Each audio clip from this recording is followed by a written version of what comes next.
I'm here with Claudia Black at the Women's Symposium at UCLA, and we are thrilled to have you here with us, and I thank you so much for taking a few seconds to meet with me. I have a couple questions for you particular to women. I wanted to know, first of all, why are women likely to move through the progression of their addiction more quickly than men? Well, one, there are major biological differences between the male and the female body, and women absorb alcohol and drugs differently, and it has to do with our biological makeup. We have less water, we have greater fatty tissue, and so we absorb the alcohol more readily.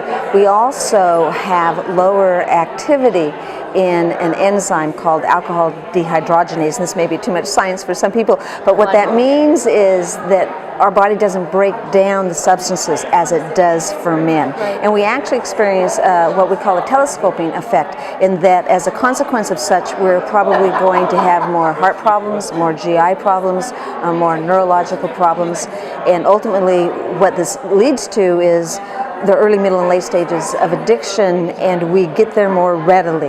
You know, when a woman takes a drink and a man takes a drink, for the woman it's as if it's a double, as a consequence, as I said, in terms of they absorb alcohol more readily without the ability in which to break it down and move it through the system. Wow, thank you very much. That was... I mean, the sad part about this is as they move through it more quickly, they are also less apt to reach out and ask for help. They are also less apt to get help, even if they do reach out and ask for help. So we see women actually die at younger ages than men die who are addicted to alcohol and other drugs. Is it because of the lack of time that they might have in the progression that they get to their addiction more quickly, or they get to maybe the consequences of what it does to them physically? I think it's both the rapidity in terms of what happens to them physically as they're moving through it more rapidly, but the shame that so more readily comes in for them, where they're not able to make their best decisions for themselves. But you also have then the whole other dynamic of the people who are in their lives and how we still want to protect women from naming addiction for what it is. I always say it's so much more acceptable for a woman to have depression or anxiety, but certainly not to be an addict. Now, on the flip side of that, it's more acceptable for a man to say I'm an addict. And the consequences, women often are inappropriately treated, and even the male doctor and sometimes the female doctor is not going to ask that woman about her drinking or her use of other substances. Right. Makes perfect sense. Thank you very much. I have another question for you related to women in recovery. Are there a couple of relapse considerations that are particular to women? Oh, I think so. One, just by the nature of our socialization, and also the fact that so many of these women come from really troubled family histories. One is they take on what I call false guilt, that they think they are responsible for things for which they are not responsible for, more so than men do. By the nature of coming from troubled families, they are more apt to minimize and discount and rationalize, and that's something that we do in our addiction, but it's something that for them they've often had 20 years of doing before they ever got to their addiction.